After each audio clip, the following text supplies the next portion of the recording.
guys, welcome to Explore. Today I have a very special guest with me, Russell Kennedy.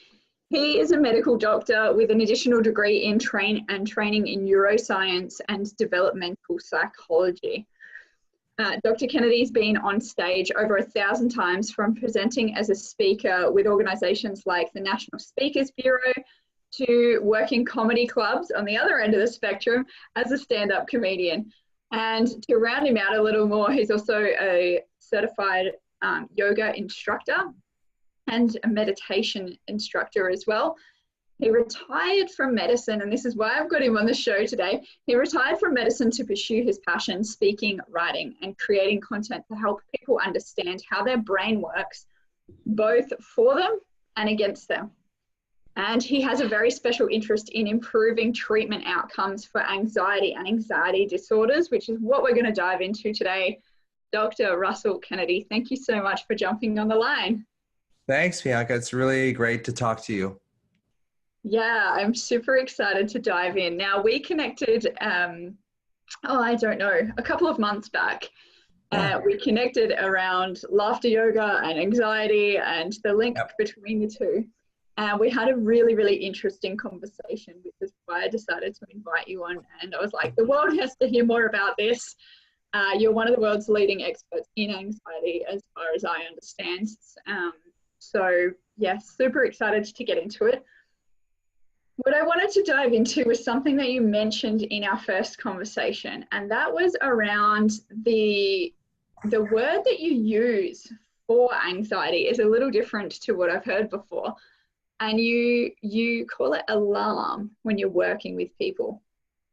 Why is that? Well, I think, Bianca, that our words have consciousness to them. So the consciousness around the word anxiety is very minimal. So if you say to a friend, I'm feeling anxious, that friend, if they've never experienced anxiety before, probably doesn't have a clue of what you're talking about. But if you say, I'm feeling alarmed, everybody's felt alarmed. Everybody knows what alarm feels like. So, I don't like the word anxiety that much because I don't think it has a lot of consciousness. I don't think it relays a lot of meaning, and it can mean a tremendous amount of different things. Whereas alarm, basically everyone has felt alarm. Everyone knows what alarm feels like. And then you can kind of communicate on the same level. And I would love to see, in the DSM, them change generalized anxiety disorder to generalized alarm disorder, because that's really what it is. The alarm in your system, your autonomic nervous system, your sympathetic fight or flight nervous system is on alarm. And when your mind reads that, because your mind is this compulsive meaning-making machine, so it reads your body, it feels this discomfort and goes, okay, what are we going to make sense of this discomfort? So usually it develop some sort of story that's not good because the feeling isn't good. And then that feeling, that thought translates to more feeling, negative feeling. The negative feeling of alarm in the body creates more anxiety in the mind, because the way I do define anxiety is basically anxious thoughts and anxious stories. And what I call the 3 W's: warnings, what ifs, and worst case scenarios. So as soon as your mind starts doing that, your body, because your body reacts to something in your mind just as if it was happening in real life, creates a sense of alarm. And then that alarm goes up to the brain, creates more anxious stories, which creates more alarm. So you get into this cycle. So the way I look at it is, if we can break these two things down, we can kind of divide and conquer. Because traditionally what they do in psychotherapy is they try and talk your way through it. Now, if anxiety in the mind is only part of it, and all the best talking in the world is only going to fix part of it, that alarm that's still lodged in your body is still going to stay there. So that's one of the reasons I think that the success rate with traditional psychotherapy, when we don't incorporate the body at all, is really kind of low. It helped. And I'm not saying it doesn't help. I don't want the psychiatrist showing up and psychologist showing up with work at my house. But I'm just saying, I'm not saying it doesn't work. I'm just saying that we can't just rely on psychologists and psychiatrists and counselors to get us out of anxiety. We have to start incorporating the body. Have to start doing other things that attack that alarm, rather than just focus on the anxious thoughts themselves. So I'm sure we'll get into that as we get along today. And it's something I can relate to on a personal level, because a couple of years back when I was starting my business, I went through a major, I don't know what to call it, life crisis, let's say. Coming off the birth control pill, hormones were everywhere, anxiety at a lifetime high. And I was waking up every single day feeling anxious. And laughter and exercise were big things that helped me to shift out of that and change those patterns. And like you say, it is this cycle that just goes and goes and goes, and it feeds itself unless we do something about it. So I can totally relate on that side of things. And what I wanted to ask you before we dive into a few other things, what is the technical diagnosis for actual anxiety disorder? Because obviously, well, there's a ton of them. You know, just about every diagnosis in the DSM. Do you know what the DSM is? Have you heard of the DSM? It's called the Diagnostic and Statistical Manual. And it's basically what the psychiatrists use around the world to diagnose people.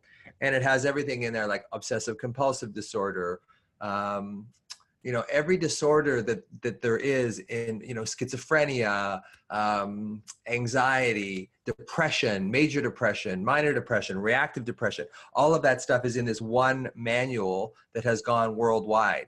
And it used to be 88 pages, and then now it's 880 pages. And that's been a change of over 50 years. So I don't think we've gotten a lot crazier, despite Trump. I don't think we've gotten a lot crazier in the last 50 years than we have before that, but maybe, you know, it's just part of the medical profession's goal to try and reduce everything, because in medicine, that's what we tend to do. We tend to reduce things down to ways that we can handle them. Now, that's good on some levels, but it's also bad, especially when it comes to mental disorders, because trying to reduce someone's mental pain is almost impossible to do. And before I leave this, I want to talk, just set this into your listeners, like really be aware of that birth control pill as far as a source of anxiety. Because I have had many, many, many patients who either go on the pill and get really, really anxious, or go off the pill and get really, really anxious. So if you're listening and you're going, geez, why am I so anxious? And you haven't considered the hormones that you're taking, really have a look at that and talk about that with your doctor. But just, you know, just getting back to the DSM, yeah, anxiety is just one of those things that is full. It is completely, the DSM is full of basically almost every disorder comes from a sense of anxiety. And almost that, I'm going to add Babylon to that too. And anxiety, I believe, and so does Dr. Gordon Neufeld, who's one of the most prominent developmental psychologists in the world. He believes that all anxiety is separation anxiety. So it's either perceived separation or real separation. And I kind of agree with them. You know, you can kind of look at, you know, when you were going through 3 years ago, when you went through that anxiety period, you perceived a separation from, you know, what do I want to do? Am I going to make any money? Am I, you know, so in a way you got separated from yourself. And that's, you know, there's separation from other people, which is anxiety provoking, but there's also this separation that we have from ourselves. And I believe the more that we go into that separation from ourselves, whether that be a breakup or a loss of a job or whatever, we kind of split. And then our mind and our body split. And then the mind, of course, goes off 1,000 different ways. The body starts getting all tensed up. So your gut contracts, you start sweating more, your muscles are tense. So those two things start getting more and more divergent. They separate from each other. And the more that your mind and your body are separate, the more likely you're a sitting duck for anxiety. And we'll talk about, you know, little things you can do to reconnect your mind and your body later on. But I really do believe that anxiety at its core is an issue of separation. Yeah, that makes total sense to me as well, because they often say, like, if you're worried about the past, then you're depressed. And if you're worried about the future, then you're anxious. Yeah. And that's a separation as well. And for me, the separation was, yes, all the stuff that you just mentioned with the business, but it was also with myself going, I'm having all these doubtful thoughts that I never used to have. I'm always yes, I can do it, this is possible, and all that kind of thing. And I was like, who are you in my head? Is this the real me? Is this how I am when I'm not on the pill? Was I not that positive? Like, am I not really a person? So there's a bit of an identity crisis around that time as well, which was... And that's an example of your mind just, And that's an example of you're losing your body, you're losing your grounding. Because I don't know what you did did you do like yoga or qigong or anything like that back then? No. Yeah. Because that's one of those things, like if you can ground your body, your mind Mhm. has a chance to kind of find a home again, to find a resting place. But Yeah. what tends to happen is we get an anxiety, our sympathetic nervous system, our fight or flight nervous system fires up, and then it exhausts us. It just wears us down. We get adrenal fatigue. So we don't feel like exercising. We don't feel like going out and socializing. So the more we isolate, the more we separate. And the more we separate, the worse anxiety gets. So it gets this, this snowball effect. And just Mhm. treating that with words, like with talk therapy, it's helpful to go in and talk to a counselor, absolutely. But I think where we're going and where I hope we're going in therapy is more of a group dynamic. Because I think, we used to have these groups, when not men, when man started, we hang up in these groups of about 100 to 150 people, and we were Mhm. all connected. And if you look at, Mexico and Spain and some of the smaller places, they have very, very low rates of depression and anxiety because they're all so connected to each other. And the more Yeah. disconnected we get, the more sitting ducks we are for depression, anxiety. And we've never been as drug addicted, obese, separate from each other as we are now. And the other thing about that is that we have all this, what I call pseudo connection, where we go on Facebook and we think, okay, well, I've just talked to my friend Bianca on Facebook, so that's fine. And we don't get the same Mhm. connection on a screen that you do when you're face to face with that person. So it's really, it's like eating junk food, right? It kind of fills you up in a way, but it's not nutritious. It's not nutritious. It's not feeding us. So the way we feed each other is that we actually stay in each other's presence and we talk to each other and we feel each other's energy. And not to get too woo-woo on people and that kind of stuff too, because I am a scientist, medical doctor at heart. But when I lived in India for a while, I really saw the connection that was there. And Mhm. specifically, I'm going to go off on a little tangent here, but when I first got to India, I thought, man, there's a tremendous amount of young gay men here. Like they're all over the place. I know what you're And talking about because I've been. have you been there? Have you seen, and Yeah. all the boys, they hang on each other. They grab each other. They're affectionate with each other, They hold and hands. they hold hands. Yeah. Yeah. And we don't have that here in North America. If that's a behavior that we see, we assume that they're together sexually. Yeah, Yeah. sexually. So So just for the listeners in the audience, they're not gay in India. They're not all no, gay anyway. That's no. actually just a normal thing between friends to have that physical touch and connection. But when but it was such a shock to me coming from North America, getting off the thing and seeing all these young guys kind of just, in the back of a pickup truck, kind of just climbing all over each other, hugging each other, all that kind of stuff. I just thought it was just the strangest thing. But they're connected to each other, clearly. Mhm. Like I can't imagine, men in our society doing anything even close to that. And I think that's one of the reasons why men suffer so much is that, we're raised in this era of competition with each other and very little connection or collaboration with each other. So that was a big jump. And I do that. I tend to just sort of all of a sudden I'll just pop off somewhere. So I don't know what your original question was, but that's right. So you got to watch me because you got to just keep bringing That's me back. okay. It was announced and it was, I think it's very relevant. And obviously, I could personally relate. But I think that's great, that physical connection and touch as well, because it is something that as humans we need. I'm pregnant at the moment. And one of the first things they do when the baby's born is skin to skin contact. It's super, Absolutely. super important for Yeah. bonding. So, yeah, I can definitely see how But it that never used to be that way. physically connects us. Yeah. Yeah. But it never used to be that way, Bianca. That was, when I started delivering babies back in the 90s, they went right to the incubator Mm, first. As soon as they were delivered, they went right to the incubator. They got checked out by the pediatrician, got the APGAR scores, and then they got put on the mom's chest, mm, So now, and immediately they got, unless they're in real distress and they yeah. need the incubator. But if they're just, basically normal screaming little slippery babies as they come out, they go on their mother's chest immediately now. And, Mhm. that's starting to change, the whole milieu of how we look at human connection is really changing. And it has to, because if it keeps going the way we're going, we're just getting more and more disconnected, and we're going to get more depression, more anxiety. And if you look at people, you know, when you feel anxious or depressed, and I've been there, you feel that you want to isolate. You don't want to hang around with other people. So you resist the thing you need the absolute most.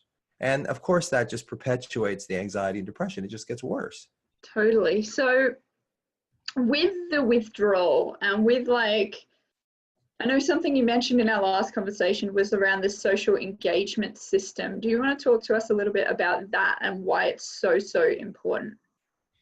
Yeah, the social engagement system was postulated by Dr. Stephen Porges, who also came up with the polyvagal theory. And I don't want to get too technical, but basically it's a part of our brain that really responds well to facial recognition, to facial expression, to tone of voice, to body language, and it allows us to feel safe. So if you're in this environment where you're with your friend and you're laughing or you're connected, you just feel that connection. You know, you're having this, you know, if you haven't seen somebody for a while, you're having coffee and you're just having such a great time with them. Like your nervous systems have linked, and you are now using that social engagement system to regulate each other. And what we're losing now in this social engagement system is our ability to read faces. If you look at the kids now, a lot of their games are played online. And what we were just talking about is that they're not getting that face-to-face contact anymore. So when I was younger and we played road hockey and someone scored a goal, you could see their face and you could see how happy they were. And if they fell and hurt themselves, you could see how upset they were, and you could read their faces. And now that the kids are staring at each other on a screen, or they're just playing a game that has no other human being involved with it at all, there's no activation of that social engagement system that really, as it matures, helps you feel better, helps you self-regulate. And on top of that, you know, this is the other thing that I notice is that it's not just kid to kid looking at each other. So many times I look at parents and the kid's off here and the parent's like this. So the parents aren't even looking at the kid anymore, right? Because we're all addicted to our phones too, right? So the kids aren't able to read faces anymore because they're not getting enough practice in it. And we have to really be careful as parents to cut kids' screen time to ideally less than 2 hours a day. And I've got a 14-year-old son, so I know how difficult that is. And it's a constant fight. And we also have to be really mindful of, you know, how often these kids are not checking out our faces and they're not face to face anymore, because that's part of our brain that we need later on and at the time to learn how to self-regulate. So if we can't read faces, if you can't read faces as a 25-year-old, you're not going to do that well in social interactions.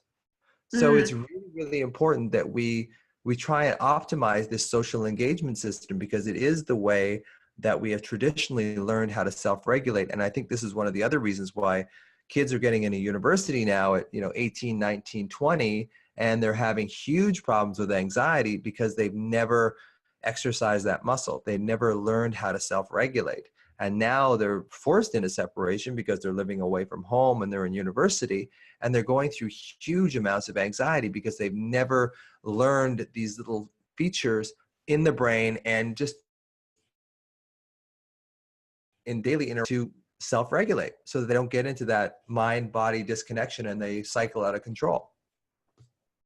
Yeah, that's super important. And even when you were giving the example there, I was thinking like, I thought of someone that I used to work with actually. We worked in hospitality.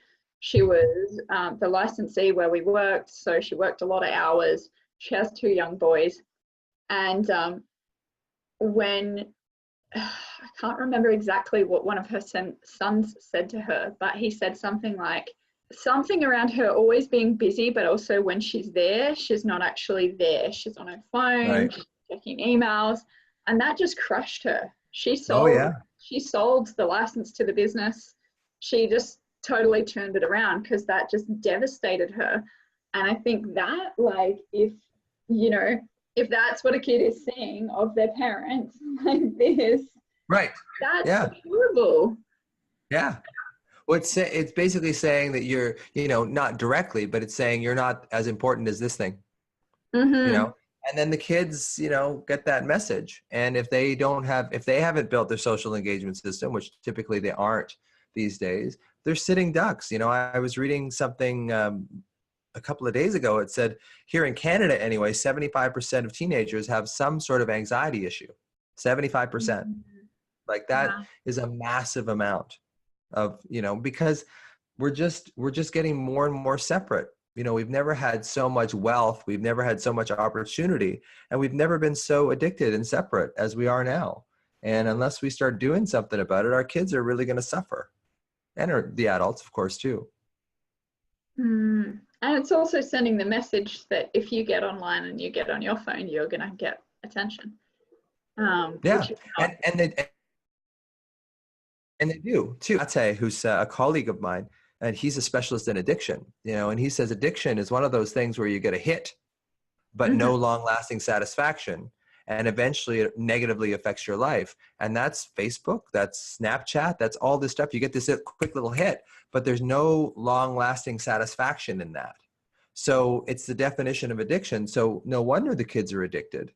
So now you've got all these addicted kids out there who haven't learned how to self-soothe because they've used this to self-soothe. And then this goes away and they freak out because they're, and there's a limit to how much satisfaction you can get from being, quote, connected on your phone. There's a limit to it.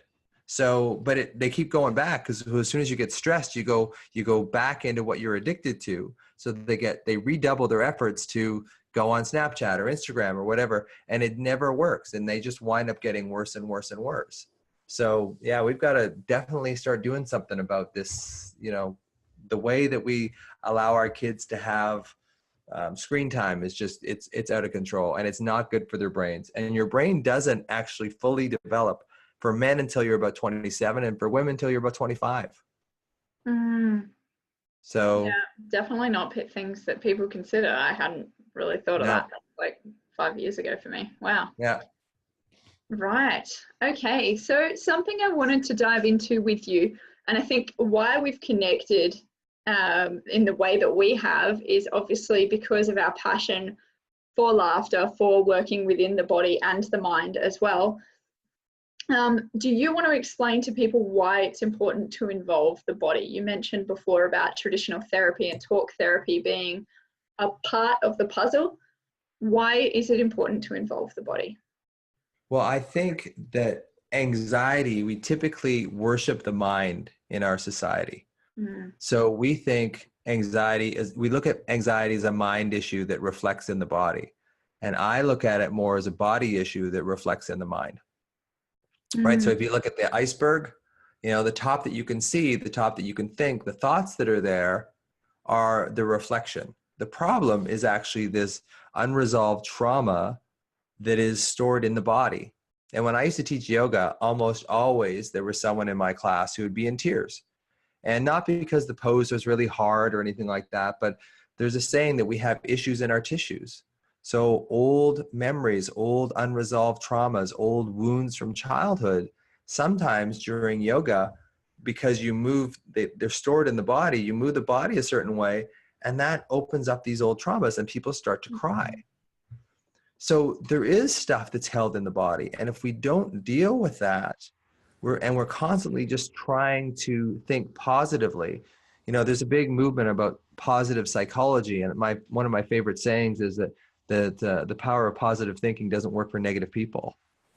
So it's one of those things where if you are a worrier, if you learn to think negatively, and on some level, anxiety is a coping strategy. That's another thing, is that people think that anxiety is this bad kind of disease. It's not. It basically usually starts in childhood as some sort of coping strategy. You're trying to constantly warn yourself that this negative thing could happen.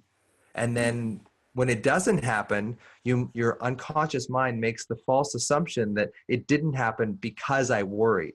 Now, consciously, we know that's not true, but unconsciously, where most of our motivation comes from, that comes through. So the thing about, I don't know what your original question was about laughter, is we want to move into what's called the parasympathetic nervous system. So there's two wings. The major one's called the autonomic nervous system. And I call that the automatic nervous system because it sounds kind of the same. And in the autonomic nervous system, there's the sympathetic wing, which is everyone knows is fight or flight, and the parasympathetic wing, which everyone knows is rest and digest. So unless we can get into that rest and digest wing in our body, our brain stays in alarm. Our mind stays in our alarm. And we don't absorb information because our mind is in alarm. It's like if you're being chased by a lion, you're not going to look over at a tree and go, hey, you know, I think that'd be a great tree for a tree fort. I could put some 2x4s down there and some carpet. You're not going to think that way, right? Because you're only in that alarm. So when you're in that alarm, you're in the survival state. And the survival state just makes you look at whatever is negative around you. So you never actually get a chance to get out of it. So what you need to do is get into your body, calm your body down. And when your body calms down, it sends the message up to the brain. It's like, okay, we can let our guard down. What else is going on? What can we do about this? Because when you're in alarm, you know, people would come in with me and they were going through a divorce, or one of their spouse would have an affair, and they're all freaked out. And it's like, what do I do? What do I do? What do I do? It's like, there's nothing I could tell you right now that you're going to even remember, because you're in such deep alarm and your brain has gone into this evolutionary protective mode that all you're going to see is alarm. The best thing we can do is just breathe together, so that I can sort of get you into your body and teach you how to just to ground in your body first. Because if your body's okay, your mind will follow, you know. But if your mind's going nuts and your body's going nuts, it just cycles on itself. Like I said earlier on, the alarm feeds the anxiety of the mind, and the anxiety of the mind feeds the alarm of the body, and it just keeps going. Now, the trick there is to separate the body from the mind. Now, of course, you can't do that, but separate. When you're feeling anxious, just go, okay, I need to stop thinking right now, because 3/4 of my brain has been removed by this alarm that's in my body. So I've got this evolutionary brain, my body's alarmed. So really the only thing that my mind is thinking right now is, where is the alarm? What can I do about it? And I feel really worried, and I'm trying to figure out what the worst case scenario is. Now, that's not really conducive to being able to talk calmly and quietly with your partner, or talk calmly and quietly with your child. So what you need to do is get your body first into sort of a state of at least semi-relaxation. And then that brings your mind back online, and then you can start thinking clearly. It was like a story I had of, this is probably it is one of my favorite stories.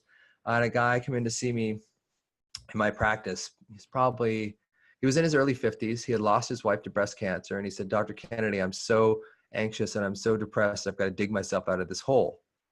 And I said, well, you can't dig yourself out of a hole. When you're in a hole, you got to stop digging. That's just what happens. So, and I think that's what we do is we think, okay, well, I'll think, which is basically digging. So I don't know why I'm going deeper and deeper into this hole. I keep thinking, why am I going deeper all the time? So when you're in alarm, stop thinking, start feeling, getting into your body, focus on your breath, you know, focus on sensation of some kind. Usually what I get people to do is touch their fourth finger and their thumb tip together just to get you in a sensation, because we got to get you out of your head, because your head is poison. When you're in alarm, your head is poison. You're creating all these negative warnings, what ifs, worst case scenarios, and it's just going to make you worse. As much as your brain will tell you that thinking is helping you, your thinking is only making you worse. So when you're in anxiety, the best thing you can do is go into sensation. You can put your hand on your chest. You can touch your fingers together. You can rub your chest. You can tap. You can do whatever, but get out of thinking, because thinking is it's poison. Your thoughts are poison. They're not going to help you. As much as they try and convince you they are, they're not going to help you. And all you can really do is get into your body and slow down. And that's when we get into things like laughter and tears and that kind of thing. You need to get into your body. Once you get into your body, then you can start recovering your rational mind again. And then you can start thinking, because that's what I say. The last thing I'll say is, what I say, you can start thinking when you're calm, when your body's calm, because then your thoughts are objective. But when you're in alarm, your thoughts aren't objective. They're all about survival. And anything that you think of to do with survival is just going to make you more alarmed. Anyway, long answer again. And you're fine. No, that's fine. I love how you explain things. Thank you. That's why I brought you here. So go. Nice. Nice. And the other thing for people to keep in mind, I guess, is that this pattern, this cycle that you've been talking about, and correct me if I'm wrong, but it becomes the default, and it builds a stronger and stronger, even neurological pathway, so that you're just defaulting to that fight or flight. Like you don't even have a choice anymore. It's just becomes the norm. Is that right? Whatever you focus on, you get more of. So your brain, which is very plastic, which is very able to learn, even into your 70s, 80s, and 90s, you are unconsciously teaching it to worry more. When you allow yourself to think and then try and think your way out of a problem when your body is still in alarm. So you will create this neural pathway, this nervous pathway that just emphasizes worry. And you have to remember again that anxiety and worry is a protective strategy. It's not a disease. It's a protective strategy. It's trying to protect you. But in trying to protect you, it's scaring the crap out of you. So it's realizing that the thinking that it's doing is maladaptive, it's self-reinforcing, and it's only going to make your anxiety worse. You know, you really have to go, you know, in that alarm anxiety cycle with the alarm in the body and anxiety in the mind. You have to really cut that cycle in half, settle into the body, and then calm the body down, and then the mind will come back. So, but trying to do it through the mind, which is what we do in, you know, CBT and ACT and all these cognitive therapies, it's not necessarily bad. It's just you can't just do those therapies. You can't just do cognitive therapy and expect it to fix that alarm in your body, because depending on how much old trauma that you've had as a child, that trauma is stored in your body, and unless you deal with that, unless you calm your body down, it's just going to keep firing up that cycle. So no matter how good you get at thinking, it's just too much work to constantly try and think positive thoughts, because your mind will always think what your body is feeling. And when your body's injecting cortisol and those kinds of things, and you're just battling the chemicals. Absolutely. You know, and a little bit of neuroscience in here. Like there's two structures in the brain that are involved in memory. There's a lot more, but there's two main ones. One's called the hippocampus and one's called the amygdala. So the hippocampus is kind of like, it kind of time date stamps memories. So it's, if something's happened in the past, the hippocampus gets in there and goes, okay, this happened when you were 12. This is over. Now the amygdala, which is the fear-based sort of organ of our brains, has no sense of time. So it will encode things, but it feels like when you try and think of things that were encoded by the amygdala, which is typically traumas, it doesn't feel like it's coming from the past, because what happens is that hippocampus, through the cortisol that you secrete when you're stressed, gets paralyzed. So what I'm saying is there's an organ in there that will tell you, your brain, this is old. This is not happening anymore. Now, cortisol paralyzes that. So all we're left with is the amygdala, which has no sense of time. So when you record something like your parents' divorce or your grandmother's funeral or whatever, it's not, because the hippocampus isn't online to kind of modulate that memory. You just encode it through the amygdala. So when you recall it, your body still reacts to it like it's still happening. So some of the newer therapies out there are trying to get people to remember kind of really mundane facts. Like I had a girl who got really traumatized by her grandmother's funeral. And I said, well, can you remember the flowers, the color of the flowers? And can you remember where it was and what kind of car it was? And the more kind of nondescript things she could remember about the easier the memory got, because at that point, the hippocampus was having a chance to go, oh, okay, this happened then. This isn't still happening. This happened then. This happened then. This happened then. And they're doing that now too with different therapies for PTSD and that kind of thing. Can you remember, you know, what the ambulance driver looked like or what the car looked like? Like, can you remember these sort of non-emotional details, which kind of gets the hippocampus firing back up again, which gets this sort of, okay, this happened in the past. And when you have that sense that things are happening in the past, it doesn't have the same negative charge to it. And this is exactly what PTSD is too. Like PTSD is basically your brain just encodes through that amygdala And if a Vietnam vet or a war vet hears a car backfire, they react like it's like they're back into that same old area because they never had the hippocampus at that time to tell them that it wasn't a memory that they could, get past. So that's what PTSD is all about too, is that you just record through the amygdala, which has no sense of time, and it feels like it's still happening. Again, I ramble again. So super interesting though. I've known a little bit about the hippocampus in it being like a sensor around emotional control, but yeah, didn't know about the amygdala. That's super cool. Now you mentioned when you were talking about yoga, you were mentioning the tears. Yep. You've also in previous chats that we've had talked about the benefit of tears and laughter and their necessity basically for our healing and our emotional health. Can you talk a little bit about that and why that is? Well, and this is why I think men have such a difficult time in our society with handling emotion, because tears are and laughter, tears and laughter both activate that parasympathetic rest and digest nervous system. So on one hand, there's the fight or flight, and then there's the other hand, the rest or digest. So tears and laughter both activate the rest and digest. So they put us into parasympathetic, which allow us to relax, which puts our brain in a more relaxed state, which allows us to process those traumatic memories or those traumatic things that are happening at the time. So if we don't have the tears, which men typically don't allow themselves to have because they've trained since they're 5 years old, if they don't allow that adaptation, because what tears do in the brain is they create this level of adaptation for futility. So if you come up against a death, or if you come up against a relationship that is not going to get back together, there's that sense of futility. There's something about tears that allows us to adapt to that situation, even though the situation hasn't changed. It changes something in our brains that allows us to go, okay, this is still terrible, but it's not sending us into fight or flight anymore. It's not sending us into the same degree of out of controlness as before. So tears do that. And I believe that laughter also does that. There's more study, of course, that's been done on tears, but laughter does a very similar thing, because a lot of times we'll laugh until we cry, or we'll cry until we laugh. I think they're very similar. I think they're very similar entities.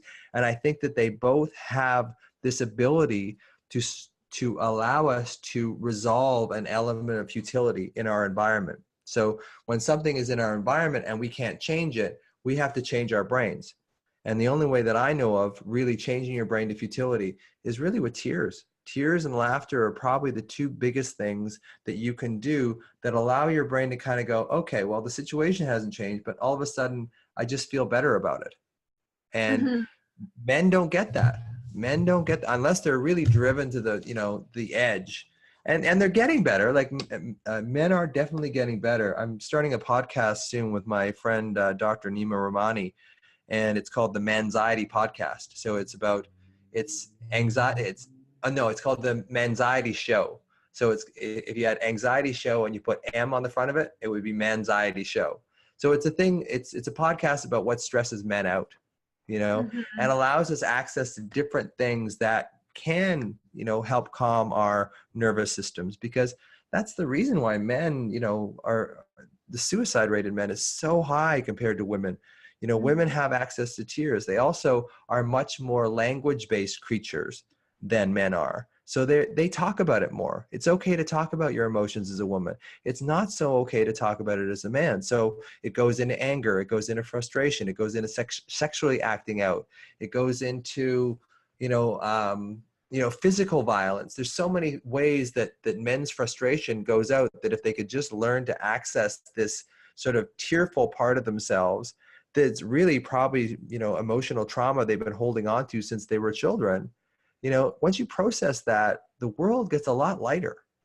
And as you get older, typically for men, it doesn't get a whole lot easier as you get older. And the other thing about men is we lose our friendships as we get older. Women tend to keep their friendships as they get older. This is just a general rule, but men start they start going into their careers. They're starting to do 80-hour work weeks when they're, 38, 40. They're trying to build their career. They lose their friendships. So all these factors have stacked up against men so that they have this high suicide rate. They have this high rate of mental illness that they don't report.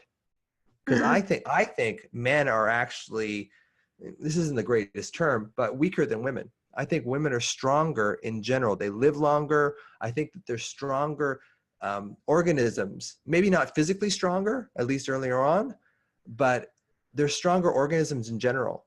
And they're stronger mentally than we are as men. So if you combine that with men not having an outlet for their stress, of course there's going to be like shootings and frustrations and anger and all this kind of stuff that comes out from the men of our society. And of course you're going to get some sexual acting out as well. And that's where this whole Me Too movement's coming from as well. Like this epidemic or pandemic of men not being able to deal with their feelings and it coming out in these horrible, frustrated ways. We've got to start doing something about that. Mm-hmm. Totally. So when people tune into your podcast, and that launches in January, what can they expect? Is it like tips and tricks? Is it you guys just talking about what they might be going through? Is it all of the above? What can people expect? I think it's a bit of both. Yeah, it's a bit of both, Bianca. We try and make them about between 20 and 25 minutes long. Like ideally, we try and make them so that it's kind of like a commute somewhere. So you start, you got a 20, 25 minute commute, you can listen. We also have like a really specific one practical point in every podcast as well. So one of the ones we talked about was shame, how men deal with shame. Because if you look at Dr. Brené Brown, who's probably the leading shame expert in the world, she talks about how we hold the shame and how we don't express it because we're too ashamed to even talk about it. So, so men, don't talk about their feelings. So they're doubly not going to talk about their shame. And that shame rots us. It's like a cancer from the inside. So it's learning how to deal with your shame. And so we teach this little exercise about going to the mirror and admitting to yourself what you're ashamed of, like going into saying, it's like, I'm ashamed that I'm addicted to cocaine. I'm ashamed that I'm addicted to pornography. I'm ashamed that I'm addicted to shopping, and just say it to yourself right into the mirror, because I do believe that when you talk to yourself in the mirror, that you're actually conversing directly with your emotional brain. And I think it's one of the hardest things for people to do. It sounds like a 2-minute exercise. Oh, I could do this. It's like Monty Python's rabbit, in the whole, I don't know if you've ever seen the Holy Grail, but there's I'll go up and kill him. It's like, oh yeah. And the rabbit comes and launches in and bites him in the neck. Anyway, it's an old movie. And I'm a big Monty Python fan. So it's one of these things where you just, you have to be able to go and be vulnerable with yourself. And if you can't be vulnerable with yourself, who can you be vulnerable with? So the podcast is all about taking one aspect. Shame was one of them. I think our mothers was one of them. Our fathers was certainly one of them. So far, there's 8 of them, and we haven't quite edited them up, but they're all about specific things that stress men out. And there's also a very practical one point. There isn't a whole list of a whole bunch of things, the 10 things you got to do. It's like one point in everything that will allow you to see things just a little bit more clearly as a man. I mean, I think we'll probably have women, checking in too, because they want to check in on their husbands and give them stuff that's helpful as well. But the tide's changing, men are starting to realize that we've got to stick together.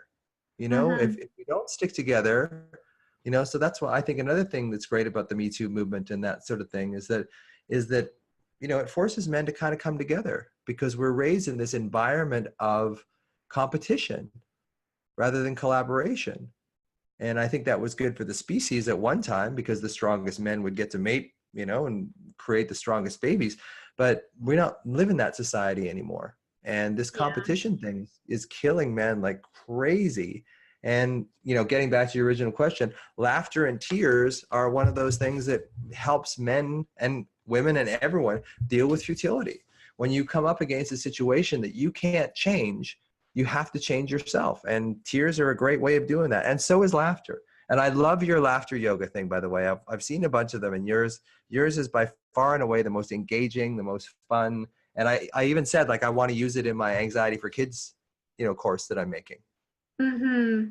Yeah, totally. Which is what I was going to ask you about. You've got the Yeah. Kennedy method online that people can access to help them with anxiety. Who is it for? What's included? What's involved? Let us know a bit about that. Yeah, the Kennedy Method Online is about a 9-hour video course, and it's pretty intense. When I made it, I kind of call it the Titanic, because when I made it, I put it in there, and I have psychiatrists, psychologists. I think if you took this course, you would know more about anxiety than most psychiatrists and psychologists do.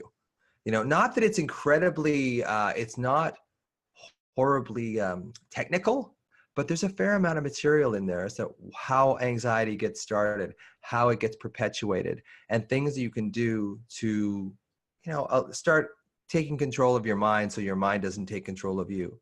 So it is one of those things. I think there's 27 modules in it. And I alternate like a module for your brain and a module for your body, and a module for your brain and a module for your body. Like I said, I am not against cognitive therapy at all. I think cognitive therapy is a great tool. What I am against is just using cognitive strategies, because I do believe a lot of anxiety is held in the body. And if you don't directly deal with it, you're never really going to get on top of that. So the course itself it's like I said, it's pretty intense. If you're really struggling with anxiety and you really want, once and for all, to really understand it and be able to be armed with the tools that you need to deal with it for the rest of your life, it's a great course. It is one of those things, though, that requires a certain level of commitment. It isn't sort of like cure your anxiety in 30 minutes. It's not. Your anxiety has taken decades to get the way it is now. And you really need a specific pattern to go through to kind of unhook all those old neural programs that are just automatically dragging you into anxiety over and over and over again. So the course, the Kennedy Method Online, is something that psychiatrists take, psychologists take. And if you're really interested as a, sort of a general, if you're a member of the general public, and again, it's not overly technical, it's just, there's a lot of material there. There's a lot of hints. There's a lot of ways of getting past anxiety. And a lot of it is just helping you understand what exactly is going on in your brain. And one of those things is realizing that your anxiety isn't there to hurt you. Your anxiety actually is there to try and help you, and to try and teach you how to flow with it so that it just sort of fades into the background, as opposed to trying, like, anytime I see this thing about fight your anxiety and beat your anxiety and battle your anxiety, the more you battle up against your brain, the more your brain will kick the crap out of you. Like, you're not going to win that contest, right? So the more aggressive you get with anxiety, the more it will resist, and it'll just drag you down. So it's a matter of, it's like, I kind of explained it, it's like a riptide. If you're in a riptide, you got to swim along the shore until you get out of the riptide, and then you can swim in a shore. But if you swim against the riptide, you're going to exhaust yourself and not have enough energy to get back to shore again. So the whole thing about the course is you really got to be serious about it. And it is one of those things that I do get letters from people that say, this has completely changed my life. And it allows me to see things in my parents, in my grandparents, in these patterns that form through generations that you can actually do something about. So it's a combination of sort of cognitive tips and strategies, and also body-based tips and strategies too. So I take you through a little bit of, chanting, and a little bit of meditation, and a little bit of just about laughter, a little bit of humor, that kind of stuff, just to get you into your body, and then sort of go back and forth between your body and your mind in a healthy way, rather than the way that we're going at our body now, which is the body gets upset, then the mind gets upset, then the body gets upset, and it just keeps going in this cycle. So it's really about how to disconnect that cycle, break them into two things: anxiety of the mind, alarm of the body, and deal with each one separately. Because if you don't separate them, they're just too big of a force to kind of be able to tackle on their own. They're too strong. We just can't handle them on their own. Like when they're a solid unit, you can't. There's no entry point. There's no way of fixing that. And I think that's really cool that you've got it somewhere where it's simple, it's understandable, but it allows people that awareness and that understanding of anxiety because I mean, a lot of my work's based around that as well. I think awareness brings choice, and our choice is what creates our reality. And if we can understand the mechanics of something and go, oh, that's what's going on. Yeah. So that's what's happening, and I can change it by doing this, then I'm going to choose to do that. And that's a really, really empowering thing. So I think that's amazing that you're offering that. And I think, that's one of the great parts about, if I could offer people, well, two things. One is when you're stressed and anxious, if you're going to think, the only thing I would suggest that you think is this one sentence: am I safe in this moment? Am I safe in this moment? In the middle of the night, when you wake up all stressed out, am I safe right now? And if you're safe right now, you're pretty much safe, because all we have is the moment that we're in. It's getting fixated on the future that causes all this anxiety. That's what hurts us more than anything else. Now, I forget what the second point was, but it was supposed to be pretty good. I'll probably remember it in a minute. You're like, it's just something profound. It's up my sleeve. It's yes. Right or that kind of stuff. I think it was this. It's basically I remember what it was. So when you're anxious, just the single best thing you could do is find that anxiety in your body. And a lot of people don't know this, but your anxiety has a port in your body where you'll feel it. Some people say, I feel it in my throat. A lot of people, it's around their heart, solar plexus. Some people, it's down lower in their belly. But if you find that when you feel really anxious, where is that alarm? And I say, just find your alarm. Where is it? And then once you find it, put your hand on it, because your awareness will go to where your sensation goes. So if you have some sensation of this sense of alarm, and then you just kind of say, okay, how can I just be with that? Can I just be with that alarm? And this is the hard part, and it is the hard part. And can I not attach a story to it? Can I just sit there with my hand on it, just feeling that alarm? Because maybe, just maybe, that alarm is, your younger self asking for some help. And if you can imagine, a 4 or 5 year old child coming up to you and saying, I need some help, you're not going to push that child away. Or if you do, that child's going to get louder and louder and louder. So just feeling that sense of alarm in your body, putting your hand on it, both hands if you want to, breathing into it if you want to, and just focusing on that. Now, here's the trick. But watching your mind's compulsive and relentless efforts to make sense of that alarm. Well, it's because of this. It's because of that. It's because I'm running out of money. It's because my relationship is going. No. Just sit there. Just sit there with it. Say, look, I've got you. I've got you. We can just breathe. We can just sit there with it. And in a way, what that's doing is it's cutting off that anxiety. It's cutting off that anxiety, and it's cutting off that ability for the anxiety to throw the fuel back on the fire again.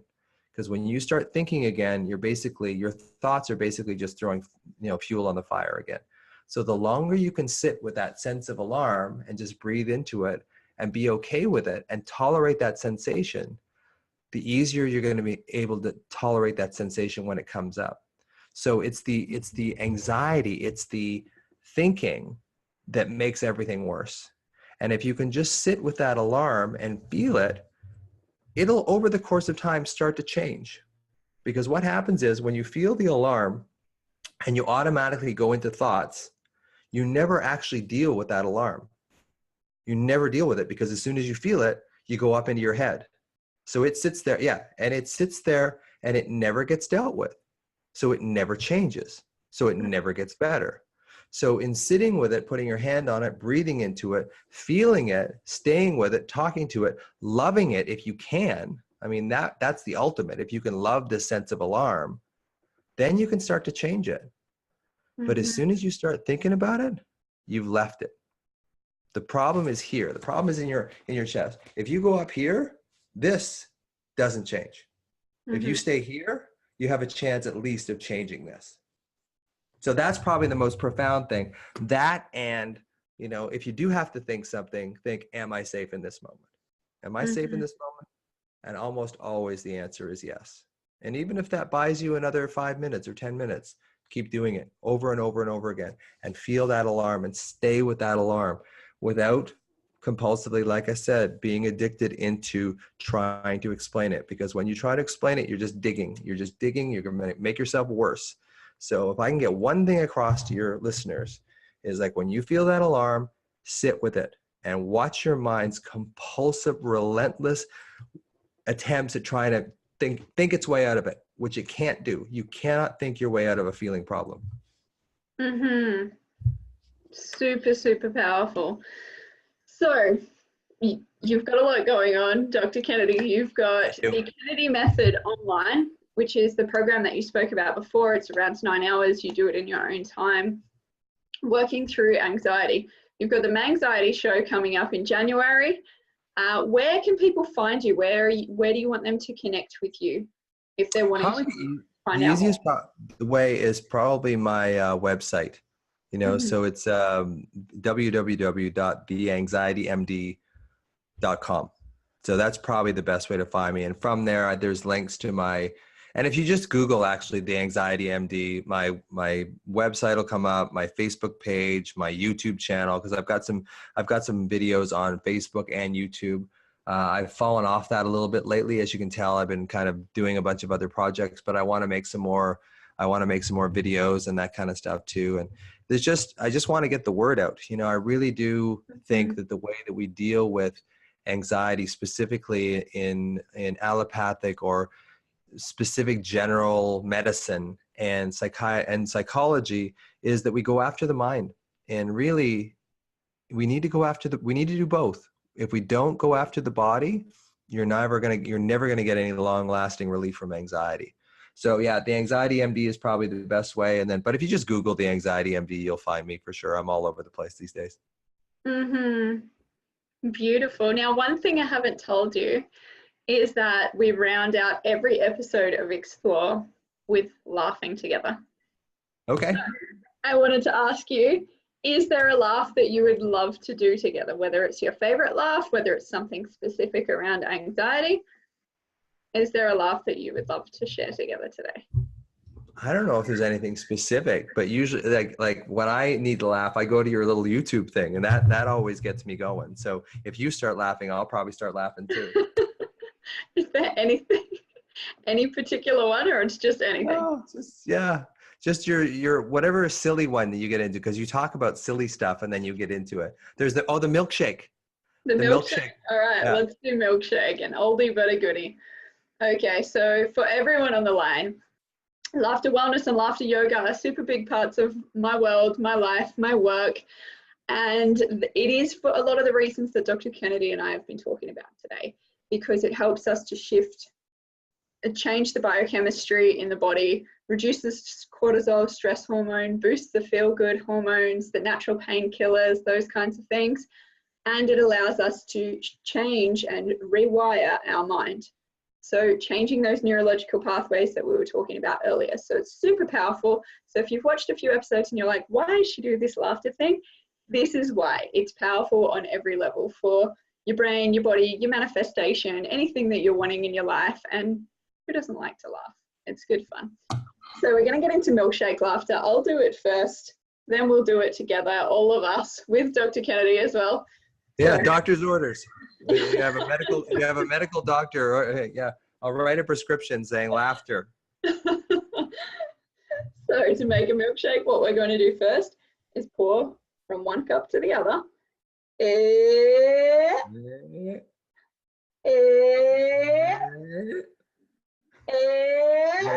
going to shake it up. Shake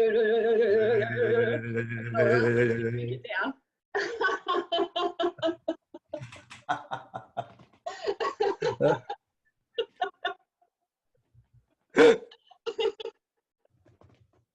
You are hilarious. Oh, I just love you. Right. Now that you guys know what's going on the line, we're going to do one together. All right, pouring from one cup to another.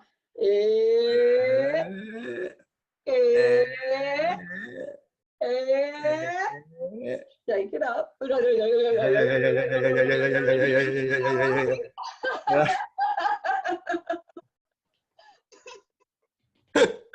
You might like to throw some on your friends.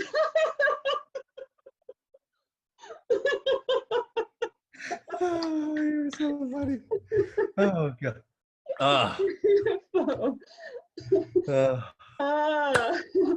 Dr. Russell Kennedy, thank you so much for jumping on the line today, for sharing your absolute nuggets of wisdom, some of your methods.